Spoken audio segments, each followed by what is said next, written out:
Olá, começa agora mais um programa Escola de Profetas. Estamos falando a respeito de um assunto muito importante, livro dos Atos dos Apóstolos. Um mover muito especial do Espírito Santo. E mais uma vez, eu e aqui com o Bispo Rueda. Olá, Bispo G, a todos que nos acompanham pela Rede Gospel, Deus abençoe sua vida. Vamos juntos aqui, sempre uma alegria estar na Escola de Profetas. Bom, então nós estávamos falando já na outra aula a respeito do momento difícil que Paulo, Silas tiveram lá na prisão, mas que eles cumpriram com a vontade do Senhor. Cumpriram com a vontade, passaram por um momento difícil e depois saíram lá com algo que talvez nem eles imaginavam que ia ter uma extensão tão grande. Uma promessa de que seria salva a família daqueles que crescem. Uma palavra que está ligada no mundo espiritual por um apóstolo. Amém. Então, já estava nessa dimensão. E de lá, de Filipos, ele então vai começar a ir em direção a Tessalônica. Veja aí no mapa, lembrando que a Grécia, no contexto geral, ela era dividida em duas partes. A parte de cima é chamada Macedônia e a parte ao sul é a Acaia, sendo que a Macedônia é a parte mais nobre, mais rica e também, por incrível que pareça, não é a parte onde tem a capital, vamos dizer, mas uma parte muito culta, de uma cultura muito avançada. Portanto, isso é um fato que é daqui, dessa região da Macedônia, que vai se levantar Alexandre o Grande. Então, Alexandre o Grande, quando teve toda aquela conquista mundial, por volta do terceiro, quarto século antes de Cristo, é daí que ele sai dessa região da Macedônia. Então, uma região muito nobre. E nobre no contexto financeiro, também no contexto cultural. E é aí agora que nós vamos começar, então, esse estudo, né, conhecendo melhor o que é essa região de Tessalônica. E para isso vamos abrir Atos 16, 40, que diz assim: tendo-se retirado do cárcere, dirigiram-se para a casa de Lídia, e vendo os irmãos, os confortaram. Então partiram. E agora Atos 17, 1. Tendo passado por Anfípolis e Apolônia, chegaram a Tessalônica, onde havia uma sinagoga de judeus. Então nós vemos agora eles chegando nessa região, uma região muito nobre, Tessalônica, e nós sabemos que tem até as cartas de Paulo aos Tessalonicenses, algumas delas nós vamos até falar. Você pode ver aí no mapa essa região, uma região, como eu falei, muito próspera. Você pode ver aí, é bem aí nessa região onde está o número 4, é a região onde nós vamos falar. Então, no contexto, vamos dizer assim, dessa viagem missionária, nós vamos perceber que essa trajetória nova vai levar a essa região. Então, nada melhor do que nós falarmos sobre essa cidade. E a cidade de Tessalônica, ela foi fundada entre 315 e 316 a.C. e tinha uma localização geográfica privilegiada, com estradas importantes como a Via Ignátia, que era, assim, vinha de lá dos Balcãs, e Tessalônica possuía também o principal porto natural do Mar Egeu. Então, uma cidade portuária, muito forte, sólida, e após a conquista romana, foi em 146 a.C., ela vai se tornar a capital da província da Macedônia. E logo depois, 42 a.C., ela recebe o título de uma cidade livre. E agora ela passa a gozar de um relativo exercício da democracia. Imagina, embaixo do domínio romano. Então, não era somente uma cidade, ela era uma cidade muito bem frequentada. Era uma cidade típica escravagista. Eu acho que mais ou menos uns 2/3 da população era de escravos. Então, percebemos também, nesse lado, praticamente o dobro de escravos é porque, vamos dizer assim, os senhores tinham uma condição financeira muito boa. Vamos dizer, 2 escravos para cada pessoa. Cada habitante. Então, imagina como que era a distribuição de riquezas ali. E como colônia romana, ela atraía ricos comerciantes, latifundiários e até militares aposentados, né, que recebiam um soldo muito grande depois de aposentado, soldado romano. Já o soldo normalmente era bom, imagina depois que ele se aposentava, iria viver. Então, um local privilegiado, e é ali que vai começar uma estrutura muito sólida de homens e mulheres que vão formar a igreja dos Tessalonicenses. Então vamos abrir em Atos 17, 4-7, que diz assim: alguns deles foram persuadidos e unidos a Paulo e Silas, bem como numerosa multidão de gregos piedosos e muitas distintas mulheres. Os judeus, porém, movidos de inveja, trazendo consigo alguns homens maus dentre a malandragem, ajuntando a turba, alvoroçaram a cidade e, assaltando a casa de Jason, procuravam trazê-los para o meio do povo. Porém, não os encontrando, arrastaram Jason e alguns irmãos perante as autoridades, clamando: estes que têm transtornado o mundo chegaram também aqui, os quais Jason hospedou. Todos estes procedem contra os decretos de César, afirmando ser Jesus outro rei. Bispo Rueda, já tinha fake news? Meu Deus do céu, né? Como é que pode?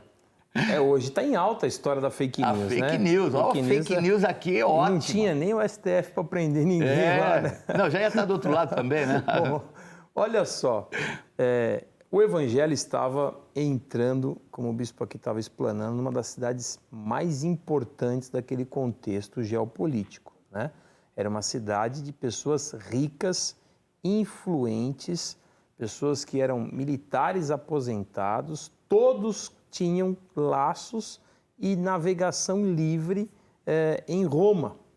Imagine você, de repente começa um movimento aonde as pessoas podem acreditar que serão libertas, que elas vão viver livres.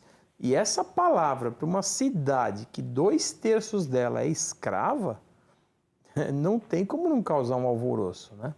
Então começa a se colocar de uma maneira como se aquilo ameaçasse Roma. A gente não pode esquecer que boa parte da motivação da crucificação de Cristo ela foi política, né? É óbvio que existe todo o contexto espiritual, propósito, isso aqui é indiscutível, mas a crucificação ela era uma punição exemplar, não era uma punição qualquer. Era para aqueles que eram enxergados como inimigos potenciais do Estado. E Jesus, ele foi tido como um inimigo que tinha o potencial de ferir a autoridade de César. E é isso que o acusaram. Agora, eles estavam curando as pessoas, orando para as pessoas, libertando elas das suas enfermidades, dos seus males, dos demônios. Como poderia isso ferir a autoridade de César? Né? Mas, fake news, né? Fake news. Colocaram ali sobre eles uma malignidade e uma situação que não era verdadeira, era inverídica, mas mesmo assim você vê, o cara foi arrastado, né? Porque a forma que colocaram, né, dá a impressão de ser verdade, né? Sim. E até que é profético o nome, né? Porque Jason quer dizer aquele que irá curar. Olha, o nome de Jason que foi levado junto, né? Então veja que assaltaram, usaram pessoas da malandragem, olha só, né? Para fazer o fake news. E aqui eles colocam algo assim, absurdo. Então, olha o que eles falam. Todos esses procedem contra os decretos de César, afirmando ser Jesus outro rei. Mas se César está vivo, Jesus não está no contexto de ser um rei que vai assumir o lugar de César. Então veja a conjectura que eles usaram, absurda. E a gente vê, né? A política é um negócio terrível, né? E uma ligação terrível, né? Porque a gente está falando aqui já de décadas pós-Cristo, né? E quem são as pessoas que começaram essa fake news, essa bagunça toda? São os da sinagoga. Eles estão numa região já distante, totalmente descolados ali da região de Israel e, claro, os judeus estavam espalhados pelo mundo todo, né? Pelo mundo conhecido todo e tinham, né, com Roma os seus dissabores, perfeito? Mas ainda assim preferiam se aliar a Roma e dizer, olha, estão ameaçando César, né, do que se aliar a patrícios deles, né? Porque eram pessoas da mesma origem. Paulo era judeu, então poderia no mínimo tentar entender o que estava se passando, porque eles não tinham notícias claras do que havia acontecido em Jerusalém. Né? Gente que mora, fazer uma viagem como essa não é simples, né? São meses a fio. Então não é que você vivenciou um fato, você sabe o que está acontecendo. Hoje o mundo se conecta pela internet, uma pessoa conta uma mentira aqui, outro vai lá e fala, dá uma gugada aí então e vê se é verdade, isso é mentira. Né? Você vai, faz uma pesquisa, você consulta 2, 3, 4 fontes diferentes. Nós estamos falando de um mundo que se inventava uma história e ela podia perdurar por meses, talvez por décadas. Né? Existiam departamentos em Roma especializados em desfazer esses tipos de história, porque tinha governante em determinadas vilas que falava, olha, sei lá, César morreu. Como é que você vai verificar se o poder, o governo estava a milhares de quilômetros de distância numa condição de vida que você não tem transporte fácil? Né? Então, para você verificar aquilo e até a veracidade vir à tona, ele poderia se vangloriar ou até mesmo usar daquilo, né? Usar daquela posição. Então, inventaram uma fake news, esperavam que ela tivesse adesão. Esse rapaz, Jason, que hospedou, né? Porque ele hospedou. O que significa? Ele trouxe a igreja para dentro da casa dele. Ele hospedou os apóstolos e é tido aqui como um bandido. Né? E você vê que a coisa se repete, né? Porque a gente percebe que isso também é um fator de hoje em dia, né? Porque quando você chega, a igreja, ela chega, começa a crescer, ocupa meios de comunicação, ela começa a ocupar espaços que eram antes ocupados por alguns que usavam, obviamente, para o seu bem próprio, pessoal, dinheiro, né? Infelizmente, o dinheiro move as coisas. E à medida que vai começando a comprometer esses e que já estavam habituados, é porque estavam aqui tranquilos, já tinham a sua forma, o seu ganho, a vida tranquila, na boa, faziam da religião o seu sustento, estavam tranquilos. E aí o que acontece? Chega alguém que já está, como eles estavam falando, que já estavam incomodando, transtornando o mundo. Então, quer dizer, chegou aqui, vai também me comprometer. Já estava comprometendo o pessoal lá, o pessoal da Sibilante, o pessoal da Pitonisa, agora vai comprometer aqui o meu lado de judeu. Então, já no ato, olha que coisa incrível, porque até no contexto religioso da época, eles tinham que estar levando coisas boas. E o que eles pegam? Homens maus dentre a malandragem. Então, não mudou muito. Hoje a gente percebe isso, né? Porque os poderes que estão instituídos, muitas vezes com a corrupção, com o roubo e tantas coisas que a gente vê acontecer, quando de repente chega alguém para ocupar esse espaço de forma idônea, porque nós temos que entender quem está por trás. Quem está por trás é o diabo, quer roubar, matar e destruir. E se já está fazendo esse processo, chega alguém que vai transtornar o caminho do roubo, da morte e da destruição, eles se levantam dessa maneira. E se levantam, incrível, com aparência de bem, persuadindo as pessoas. Então é muito sério, né? Nós estamos vivendo um tempo assim aqui no Brasil, né? A persuasão, e é incrível, né? Até no contexto que a gente vive hoje aqui, como de repente metade vamos dizer, de eleitores conscientes de todo roubo e de toda corrupção que já houve no passado, ainda tem o seu coração voltado para aquela situação. Pois é, nós já ouvimos. É difícil nós entendermos. E muitos não entendem o que está por trás, né? Porque o inimigo não brinca. Sim, em nenhum momento. Nós já ouvimos, né? Da boca de um governante desse país dizer que faria aliança até com o diabo se fosse necessário. Né? Então, aqui você vê... falando-se abertamente que eles fizeram alianças com pessoas malignas, com pessoas que eram malandras. Por quê? Porque essas estão dispostas a fazer qualquer coisa desde que elas tenham ganhos próprios. Né? Você vai ver meu lado? Se você for ver meu lado, eu sou teu amigo, né? O meu pai tinha uma propriedade que uma vez entrou um poceiro e esse poceiro foi lá e colocou um capanga para morar dentro do terreno que era do meu pai. E aí um dia eu estava irritado e eu fui lá e fiz uma placa, pertence à família Rueda, não sei o quê. E apesar do meu advogado ter instruído que eu não fizesse isso, eu fui lá e pus a placa no muro, né? E eu fui lá falar com o capanga, que era funcionário do poceiro. E aí eu falei assim, olha, o terreno aqui é da nossa família e tal. Ele falou assim, olha, patrão, é o seguinte, né? O dono aqui é quem me paga. Se o senhor é o dono, eu sou teu amigo, é só o senhor me pagar. Sentiu? Ou seja, né? Agora, até aquele instante, ele quis dizer, quem está me pagando é outra pessoa. Então, eu não sei quem é o dono, o que eu quero é o meu, né? E, infelizmente, nós convivemos com uma cultura assim.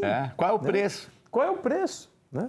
Eu quero saber quem é que vai pôr no meu bolso. Se for assim, tá tudo certo. Agora você vê a história se repetindo, né, bispo? Quem Jezabel usou para tomar as vinhas de Nabote? Homens malignos que mentiram e deram falso testemunho a respeito de Nabote. Detalhe, ela não servia a Deus e acusaram ele de ter blasfemado. É exatamente isso que o inimigo faz, né? Ele te acusa, ele te põe numa situação delicada, usando da mentira, porque o diabo é o pai da mentira. E a preocupação maior mesmo em relação à igreja de Tessalônica, de Paulo, era sobre isso, sobre a verdade. Porque o diabo é muito astuto e ele não brinca em serviço, né? Ele é experimentado. Então, ele é aquele que oprime, é o que mente, né? O pai da mentira. E às vezes as pessoas parecem que gostam de ouvir a mentira. Tanto que aqui o apóstolo Paulo, depois, ele manda uma carta aos Tessalonicenses de recomendação. E preste bem atenção. 1 Tessalonicenses 2, versículo 13, diz assim: outra razão ainda temos nós para incessantemente dar graças a Deus é que, tendo vós recebido a palavra que de nós ouviste, que é de Deus, acolhestes não como palavra de homens, e sim como em verdade é. A palavra de Deus, a qual, com efeito, está operando eficazmente em vós, os que credes. Tanto é assim, irmãos, que vos tornastes imitadores das igrejas de Deus, existentes na Judéia em Cristo Jesus, porque também padecestes da parte dos vossos patrícios as mesmas coisas que eles, por sua vez, sofreram de judeus, os quais não somente mataram o Senhor Jesus e os profetas, como também nos perseguiram, e não agradam a Deus, e são adversários de todos os homens, a ponto de nos impedirem de falar aos gentios, para que estes sejam salvos, a fim de irem enchendo sempre a medida de seus pecados. A ira, porém, sobreveio contra eles definitivamente. Então veja aqui o apóstolo Paulo já coloca algo que acontece na época, porque esse é um período já próximo da destruição de Jerusalém. Então Paulo coloca aqui das coisas muito sérias. Então os romanos já estavam entrando, já tinham destruído várias cidades, já estavam fazendo o cerco em Jerusalém nessa época, eles já colhendo daquilo que tinham feito. Quer dizer, tiveram a oportunidade de fazer o bem, mas fizeram a opção por aquilo que lhe agradava aos olhos. Então, o próprio Senhor Jesus, quando passa, né, chorando diante de Jerusalém. Ah, Jerusalém, se você tivesse aproveitado o tempo oportuno. Então, o tempo oportuno era o tempo que Jesus estava lá. Mas o que Jerusalém preferiu? Preferiu um Barrabás. Um Barrabás, filho de um homem. Preferiram alguém que era um bandido, mas era um bandido diferente, viu, bispo? Porque Barrabás era o chamado sicário. Ele era um zelote que matava romanos. Então a gente às vezes não consegue entender por que preferiram Barrabás Pois é. e não Jesus. Porque Jesus é o que fazia a cura, transformava vidas, e o outro é o herói do povo, era o herói político. Exato. Olha que loucura. Essa é uma discussão que a gente pode, né, daria só um programa só disso, Dava né? mesmo. Porque é a resposta que eu quero, que vai em linha do que eu penso, e a resposta que Deus tem para a minha vida. Barrabás, ele tinha uma resposta social. É. Porque quem ele matava? Romanos. Aliás, ele estava preso porque ele havia saqueado um acampamento romano na região da Galileia. Olha que loucura, né? E nessa confusão, um soldado havia sido morto, né? Então, eles provavelmente entregavam as coisas que saqueavam dos romanos para o povo, né? Ficavam com as armas que era o que lhes interessava, mas nos acampamentos romanos tinha suprimento, né? Tinha comida, tinha pão, tinha vestes. Provavelmente eles entregavam essas coisas para o povo, né? E o que o povo queria? O povo não queria, não tinha, o clamor do povo não era de um revolucionário, né? Então, até o Cristo. Eles esperavam que Jesus fosse um rei revolucionário, como um rei. Davi, para os próprios apóstolos, Sim. no início, que fosse restaurar o reino a Israel. Olha a mentalidade o senhor não vai política. fazer nada? O senhor não vai fazer nada? O senhor não vai tomar uma atitude? Essa gente não te recebe? Vamos chamar fogo do céu e tal? Vamos resolver esse negócio? Porque na cabeça deles era a resposta imediata. A de Deus deveria ser o que eles pensavam, mas a resposta de Deus não é a nossa, né? Os meus caminhos são diferentes dos seus, são mais altos. Os meus pensamentos não são os vossos pensamentos. Então, Barrabás era a resposta da carne e Cristo era a resposta de Deus. Então, aqui, assim como em Jerusalém, esperavam uma resposta da carne. E você vê, né? Fizeram a opção por Barrabás e, no fim, os romanos destruíram a cidade inteira. Quer dizer, alguém que destruiu um romano, fizeram a opção de Cristo, que tinha curado, liberto, feito milagres, restaurado a visão de cegos e principalmente levado à salvação. Mas a aparência da política, o Barrabás, esse é o cara, matou um romano, está quebrando o nosso jugo humano, o nosso jugo político. Então vejam como as pessoas às vezes perdem os valores espirituais por causa de valores políticos, só que depois sofrem consequência. Custa caro. Porque aqui isso custou muito caro. Aonde estariam eles, os que falaram, caia sobre nós o sangue desse justo, liberta Barrabás, e caiu sobre eles e sobre os filhos deles, como eles falaram, o sangue daquele justo. Então, é muito sério o momento em que você faz a opção política e deixa de fazer a opção espiritual. Mas, dando continuidade, agora de Tessalônica, que já era um local nobre, nós vamos para outra cidade, que é a cidade chamada Bereia. Atos 17, versículo 10, que diz assim: E logo durante a noite, os irmãos enviaram Paulo e Silas para Bereia. Ali chegados, dirigiram-se à sinagoga dos judeus. Ora, estes de Bereia eram mais nobres que os de Tessalônica, pois receberam a palavra com toda a avidez, examinando as Escrituras todos os dias, para ver se as coisas eram de fato assim. Com isso, muitos deles creram, mulheres gregas de alta posição e não poucos homens.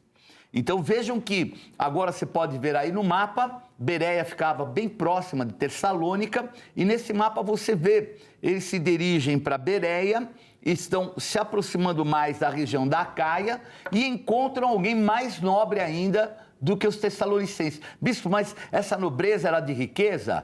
O contexto que está aqui é mais cultural do que de riqueza. Eu acho que não eram tão diferentes, né? Porque ali era uma região muito rica, próspera, né? Não tenha dúvida. Mas aqui nós percebemos que a riqueza que eles procuravam era na palavra de Deus. Olha que incrível. Eles viram, receberam a ministração de Paulo e foram conferir. Os bereanos, né? Chamado bereanos. Bom, a Bereia era um centro populoso do sudoeste da Macedônia nos tempos do Novo Testamento. E, no entanto, a história da cidade começou muito antes, em pelo menos no 5º século antes de Cristo. Mas, no ponto de vista histórico, a cidade da Bereia e os seus habitantes não desempenhavam qualquer papel relevante. Mas, popularmente, o significado dos bereanos entre os cristãos passou a ser, até indicar, vamos dizer assim, pessoas que tinham um zelo pela palavra, um zelo de conhecimento da palavra de Deus. E esse significado foi emprestado, vamos dizer, do comportamento dos bereanos diante da pregação do apóstolo Paulo em Bereia, e até hoje ele é usado. Então, vem aí aqueles que querem saber, conhecer a mais, são tidos como os bereanos, né?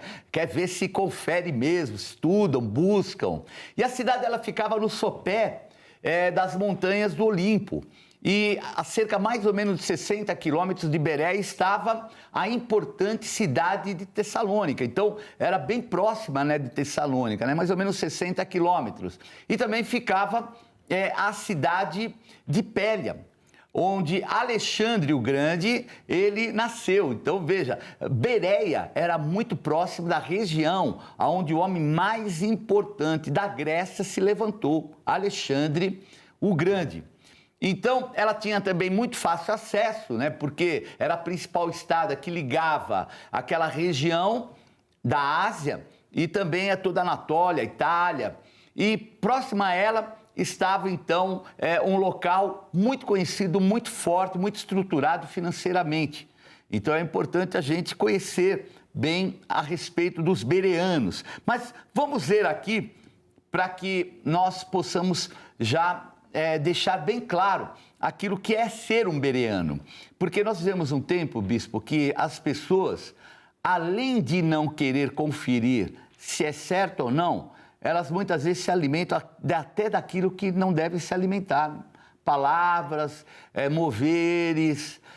As pessoas têm andado muito atrás de sinais e se esquecem que os sinais seguiriam aos que crescem. Sim, sem falar que você tem hoje, como você tem acesso a material vasto, fácil, muitos acabam pegando de fontes que não são fidedignas à palavra, e que tem aparência de bem. O que a gente não pode esquecer é que Satanás, ele se transforma, se necessário for, em anjo de luz para enganar os eleitos. Então tem muita coisa com aparência de bem, mas que não é. E eu preciso ter o discernimento mesmo do Espírito Santo, e todos nós temos. Não é isso que a palavra nos ensina, que iremos discernir todas as coisas e de que ninguém seremos discernidos? Então busque no Senhor, e é necessário e é bom ser curioso. Eu sou uma pessoa curiosa por essência, Eu desde garoto, desde que me conheço por gente, eu quero saber como as coisas funcionam. Era daqueles que desmontavam as bonecas em casa, da minha irmã, Pegava as bonecas dela, tadinha, e desmontava para saber por que falava, por que fechava o olho, Então, eu cresci com essa curiosidade, mas eu preciso buscar fontes fidedignas. Quanto à palavra, Jesus já nos deu o parâmetro. Qual é o termômetro? Pelos frutos os conhecereis. Amém. Então tá aí, pesquise a palavra, procure saber os fundamentos, para que você não seja engodado e levado, infelizmente, a pessoas que às vezes têm aparência de bem e não estão cumprindo com o bem da palavra de Deus. Bom, vamos encerrando, e você é nosso convidado a estar em uma das igrejas Renascer em Cristo. Eu espero você na Renascer Jardins, Avenida Brigadeiro Faria Lima, número 1912, dentro do Shopping Call Center. Te espero lá, todas as noites, 8 horas da noite, durante toda a semana. No domingo, às 8 da manhã, 10, 16 e 18 horas. Bispo Rueda? Eu estarei em Santo André, na General Glicério 412, no centro de Santo André. Uma porta aberta de milagres para a tua vida. É isso aí, venha renascer. Vamos encerrando, que Deus te abençoe, fique na paz do Senhor. Tchau, tchau.